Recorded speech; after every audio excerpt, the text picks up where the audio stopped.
Hi, I'm Jackie Tantillo, and this is Should Have Listened to My Mother. Thank you, all my loyal listeners. And as you know, you can catch my podcast on social media on Facebook, Instagram, Twitter, and LinkedIn. And please like and share, especially if it's a particular topic that you think can help someone else. Spread the word for me. That would be great. And also, I want to always say a big thank you to KPPQLP in Ventura, California, for all the listeners that we have in that area. On this episode of Should Have Listened to My Mother, we're going to talk about the importance of play and the significance of support from our parents, and the mother who took that giant leap of faith when she pulled her daughter out of school after fourth grade and began unschooling. My guest is a licensed marriage and family counselor, author, and mother of three.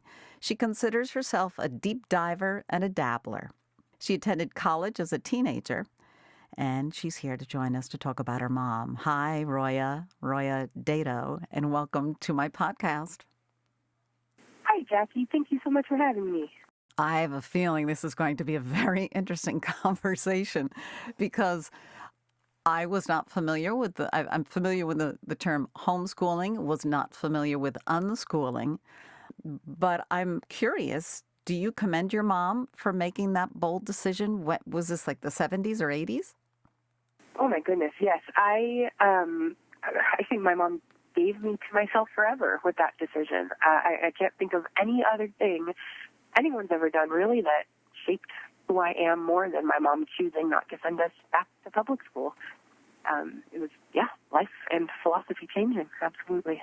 What's your mom's name, or how do you refer to her, your mom, your mother? My mom is, her name is Pam, and I guess I call her Mom or Mama. And you're the oldest of three children, I believe. Yes, yep. So were you the guinea pig, kind of? She was working out the kinks, or you're all thrown into this as one big bundle?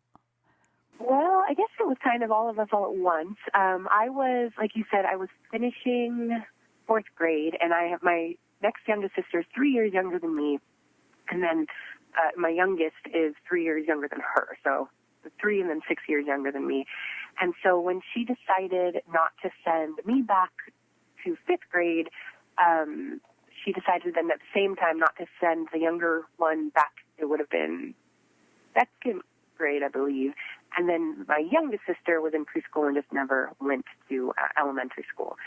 And so in some ways I was, I just had more schooling experience, but it was a combination of our school experience, mine, and I loved school. I should mention that. I actually really loved elementary school. But she had started to see just some of our natural curiosity getting squashed, and we started to have some experiences with some of our classmates where she was very involved parent. She was in our classrooms all the time.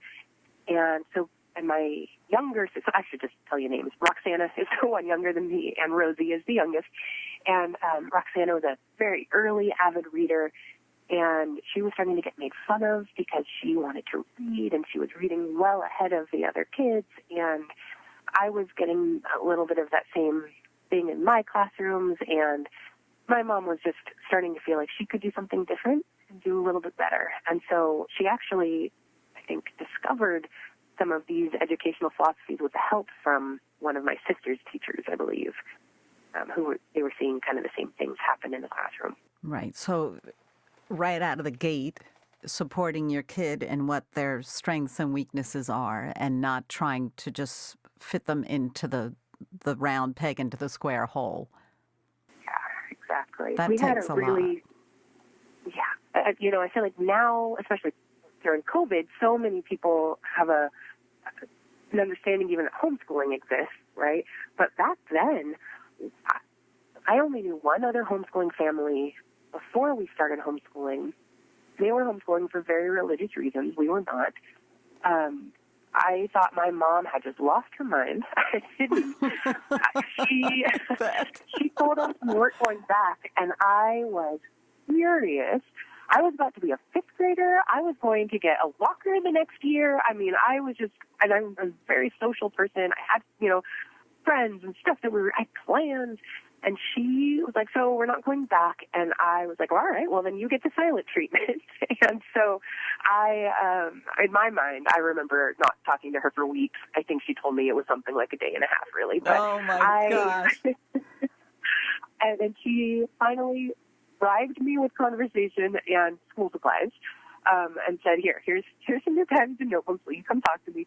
And then she said, basically, I just think we can do better at home. Will you trust me for 3 months?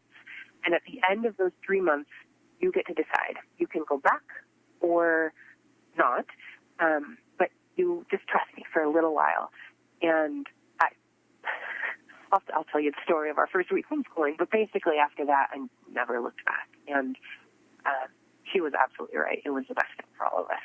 So before we get into the fun activities that you guys did, because I read a little bit about them, what's a little bit of your mom's background? Like, how come she was open to something alternative like this? And what was her childhood about, or her education? My mom, I'm going to say this out loud with the knowledge that she's probably going to find and listen to this podcast, but I find her so interesting. Because on the surface, I don't think that she seems necessarily like a person who would take big risks or do the thing that's different. But when I look at all of her life decisions, she's always been very willing to kind of stand out or to be the other person in a crowd. And so she was raised not that far from where we live now and where I grew up in Southern California. Her parents were divorced when she was an older teenager, which at the time then, too, was kind of an unusual thing. Her mom was an early childhood educator, and she was also the oldest of 3 daughters. My mom was. And all of them were teachers in some capacity. And so I grew up in a family on my mom's side where we talked education at every family gathering. Everybody was a teacher. Everybody worked for schools. Everybody did something in education. And and my mom tells stories of her mom through that process always kind of gathering people from different countries, different stories, that there was always somebody she kind of adopted who was at, Christmas or at the family party or whatever. And then my mom, she left home when she was pretty young, teenager, and we always joke about how many jobs she's had. She's had a lot of different work experience, and she's just really, really smart, incredibly intelligent. She went into the field of economics, and I believe she did it because at some point someone told her that women don't do that, so she just decided to. And, wow, I like her so much already. She's wonderful, and she went to she ended up at USC and met my dad, who's an immigrant from Iran. My dad came to the United States to go to school and never went back, and she was sitting in an economics room, and everybody failed the first test except one guy sitting in the front, so she decided to study with him. And long story short, that's my dad. And so my dad, was a first-generation Persian immigrant. He was raised Baha'i. And weirdly, my mom's grandparents worked for the UN, and they traveled a lot, so they actually were stationed in Iran and Turkey and the Middle East for a while. So she had actually traveled to the Middle East with them a little bit. And so anyways, we have some Persian artifacts in my house growing up that were actually from my mom's side of the family, not my dad's, which was kind of funny. If he came here with nothing. And so I think there's just always kind of been a celebration of doing things differently and doing things that work for you and not paying attention to what everyone else around you is doing. And so when school stopped working for us, she looked at what else there was. And she's just always had a very open mind about possibilities. Wow. And just from a little bit that I know of you, you kind of are 2 peas in the pod because you wanted to travel at a very young age too, didn't you, on your own? I did. I am sure I caused my parents. To the point, and so this is a great example, though, of how my parents, my mom especially in this case, because I did. I wanted to travel, and I had no sense, really. Like, I think about the ages I was, what I wanted to do, what I thought was reasonable. And now that I have kids, of course I'm not going to send my child across the country to go stay with some guy she's talked to online, when she's 14. And so, given that I wanted to do that, they were really, really wonderful about helping. We traveled a lot as a family because my mom knew I wanted to travel by myself. And so we traveled a ton. My mom took us, I remember, one really memorable, I think, a month-long road trip up through Northern California. We did all the gold rush things. We camped all over the place. We traveled to conferences, campouts, and just all sorts of things so that I could get the experience traveling while she was there to teach and help me and then watch how I handled situations and give me more and more responsibility so that at the point where I was ready to go off and travel more on my own, I had all of that experience with her doing that. And, I mean, the amount of time and effort she put into doing that because she was looking forward to that point where I would just do it anyway is pretty remarkable. She spent a lot of her life really facilitating her kids. You learn by doing as opposed to being ordered to or demanded to be seated in a chair or your desk all day long. You're actually becoming a part of it. So it's osmosis in a way to me that it happens naturally and you're absorbing all of this information visually and textually and every which way. I guess that doesn't work for every child either, but I think it certainly takes the learn that lesson out of your experiences. And one more thought. It takes so much more of a parent's time to do this and commit to this. So I commend her again for doing this because it's a lot easier. A lot of moms, myself, we work. So my gosh, those few hours, whether it's preschool or any elementary or high school, your kids are gone. So that's your one time to clean the house, do the food shopping, do your work, do the laundry, do everything. And she was with you guys supporting your interests. Oh, and I think it would be such an incredible amount of work with one kid, right? But she had three of us with very different temperaments and different interests, and some of it overlapped. And that was the good thing about homeschooling is that we could go to a park day and have friends of all ages for all of us, or the camp house with groups that we would go to. But it takes. I think this is for people who have heard of unschooling. They sometimes confuse it with just letting kids kind of run free and do their own thing. But that's really not an accurate picture at all. Unschooling involves so much parent involvement and sometimes involvement to watch and know when to take a step back and when not to interfere and when to not interrupt a kid who's doing their thing. But it really requires a lot of a parent. And I have to say, now that I've got my own kids, and I always assumed I would grow up and unschool them, I've got businesses to run as well. And I am it's over hard. and over again impressed. Yeah. It's really, really hard. Oh, my gosh. She worked at the same time. She was a teacher. She taught economics and statistics at the college level my whole childhood. Oh, that's so neat. So she met your dad in the economics class, right, in college? Yep. Oh, that's so great.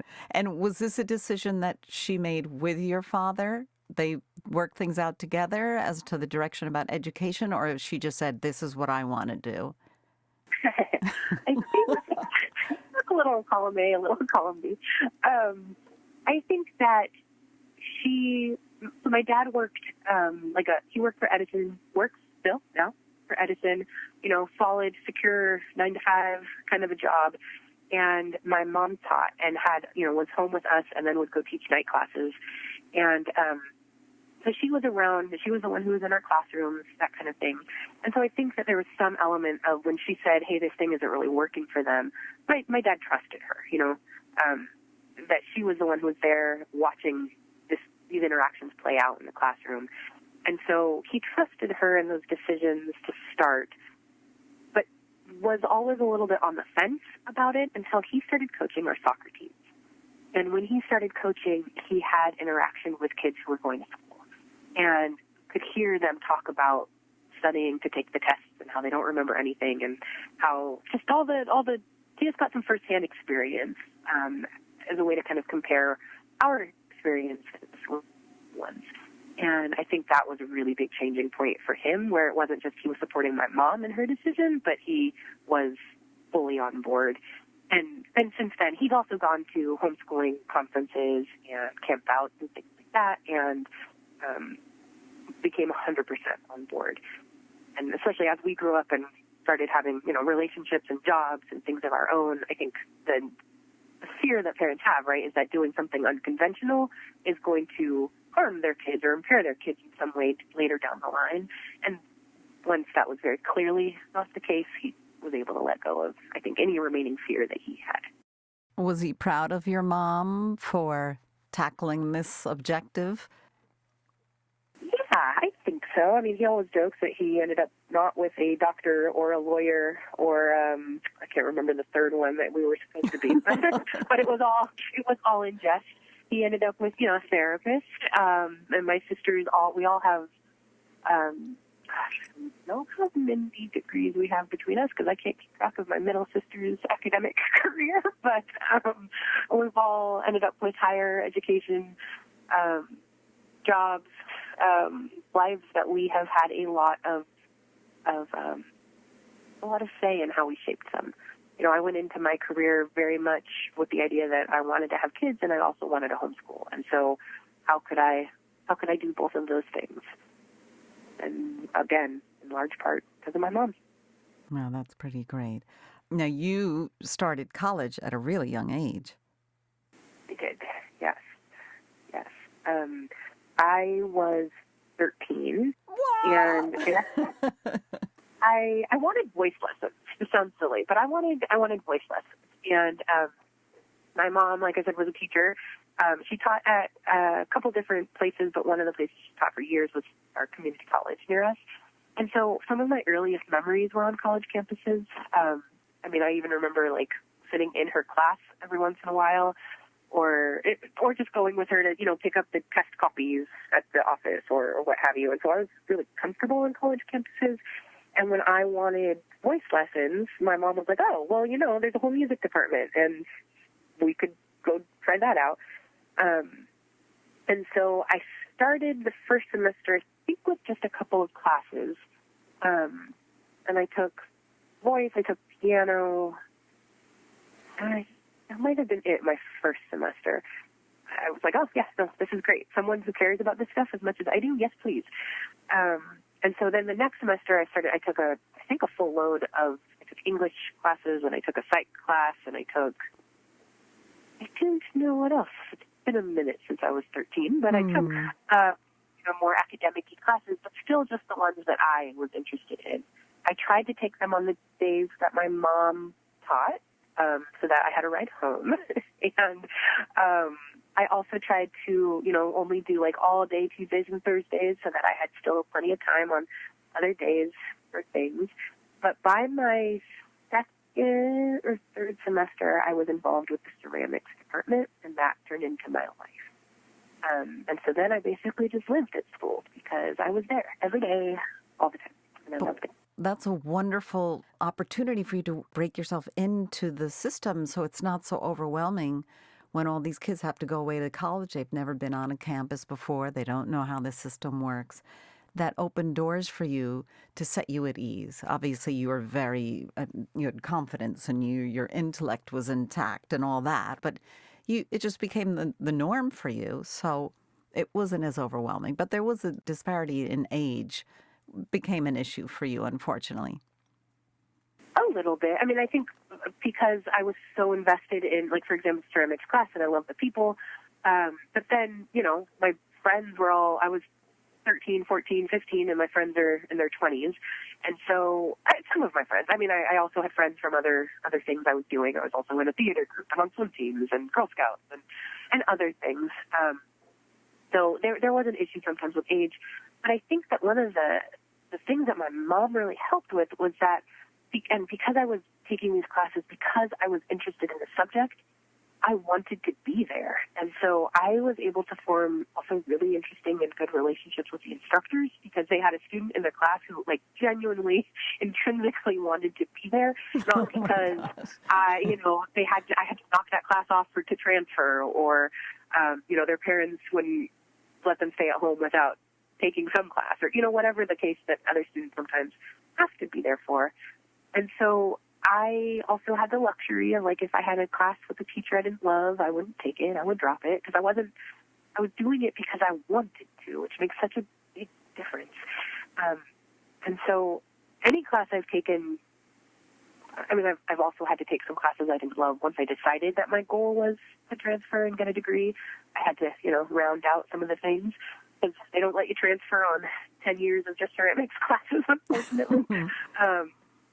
But I think that I was able to really use the college system as a resource and the mentorships I found as resources. And I had such a different experience with that because my mom, again, helped me treat that experience how she set us up with all of the rest of our life, which is do the thing, follow the thing that you're interested in, and that has value.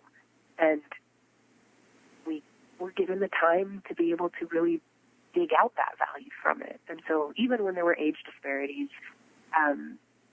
that was a bummer for me, but it wasn't the end of the world. And I only really had maybe one or two negative experiences really being the younger person in the class.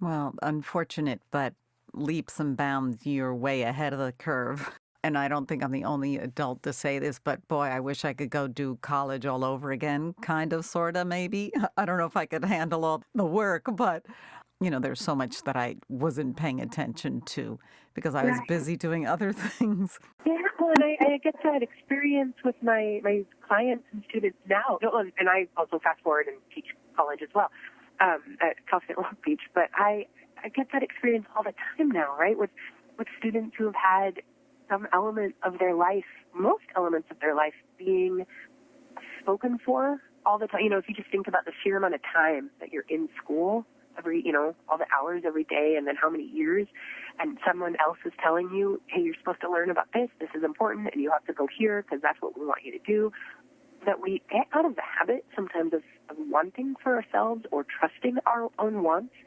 And that's the bulk of the people in my therapy practice that I see, or my students who struggle, that they're trying to figure out kind of again all over for themselves, what is it that I want, or is what I want important or valuable? And I think that when I say, like, my mom gave us to ourselves forever by the decision to take us out of school, that's kind of what I mean, that she showed us with one action how important and valuable what it is that we want. Right, versus I have to get a job because I need to get a job that's going to pay me a lot of money. So what am I going to pick, A, B, C, or D? And that doesn't bring you happiness all the time. Yeah, and just that it might, right now it's ceramics, right? And that thing is really important to me, and so I'm going to dedicate a kind of exorbitant amount of time in my life to learning that. But that is important. That just the fact that I'm interested in it and it will lead me to things and connect me to things is important. And that the knowledge of those skills generalize too. That, like, just because you learn, for example, hand-eye coordination, or you improve your hand-eye coordination in a video game, it's not like you lose that hand-eye coordination the rest of your life. But sometimes it doesn't even matter where we learn a thing, but it will translate to other areas. Because that's a lot of, like, the parents I work with now, too, they get very panicky when their kids want to spend a lot of time in one area, a lot of time on a video game, or even if it's ceramics or, something, that they're worried about their kids spending all that time doing that one thing. But boy, my hand is up because my one son, and that's all he did is play video games, and then he wound up getting a scholarship for college. So, yes! Oh, that's so great. I was wrong. Yeah. Well, was I wrong? The way I handled it was incorrect, I would say. Or I wish that's something I wish I could do all over. And I just mentioned it to him. I said, yeah, I'm learning a lot. Unfortunately, you had to deal with me, unhappy with those 13 hours a day on the computer. But, oh my gosh, you try your best, right? And I think part of the thing is that, like, if you had a friend who was diving into an interest and they were spending, 12, 13 hours a day doing something, we'd use words like dedicated and invested and serious about something. And we would probably admire their dedication to that craft. When our kids do it, we get freaked out and scared and use words like addicted and obsessed and other negative things. And I think what my mom did was just recognize that it's not different for kids, and respected those things about us, and that we wanted to spend time doing those things. If it was an adult, we would, like, those are resume building words, right? Dedicated to and invested in and engaged with. And it's not different. Like, humans learn how we learn, and we learn when we're interested in things. So I'm glad to hear that you had such a good outcome. Isn't that That's funny? wonderful. He showed me. No, he's such a sweetheart. Oh my gosh. And we laugh about it all the time because, and we talk about, like, when he has kids, if he eventually has children of his own, what it's going to be like for him, trying to figure out the best needs and wants of his child, and how to deal with that as a parent. Between your mom being a teacher and following this dream for her children's happiness is really just remarkable. And especially when, she was the minority. She had her family support because everybody was an educator. But it's so much easier when you're able to put your passion and your drive into what you love. Yeah, it really is. And I'm impressed all the time, especially considering how, that she really was a pioneer in this way where we live. And I do remember pulling up to our very first homeschool park day and my jaw dropping because there were like 30 cars in the parking lot of the park. And I was like, oh my gosh, there's other people as crazy as my mother. What is this? Me at the ripe old wise age of 9 or 10. But yeah, she's really remarkable. Dramatically changed her life. Yeah. And she interacts with your children as well, right? Your parents play a big part in your children's lives today. Yep. You're very lucky. So I want to mention your book before we go. Roya Dedeaux, love your last name. Roya has written a book called Connect with Courage, Practical Ways to Work Through Fear and Find Joy in the Places Your Kids Take You. I wish you the best of luck with your book and with your practice and with your children. And thank you for sharing the story about your mom. Please say hi to Pam for us, from all of us from Should Have Listened to My Mother. I will. She'll be thrilled. And I know she says hi, too. She's the world's friendliest person and could talk to you for hours and hours. I know. It's so much fun. But that's the best part about doing this show. I get to meet all these wonderful people and hear about their moms. So, and the lasting impression they've made on all of us. So thank you for sharing your story. Of course, as a therapist, I have heard my fair share of mother stories, too, and I always enjoy talking about things that make us who we are and the people who make us who we are. So thank you so much for this opportunity, Jackie. I really appreciated it. And if anybody, the book is there, Connect with Courage, specifically to help parents support their kids and their interests for better mental health and relationships for everybody. Thank you, Roya. And we will be back next week with another episode of Should Have Listened to My Mother. Thank you.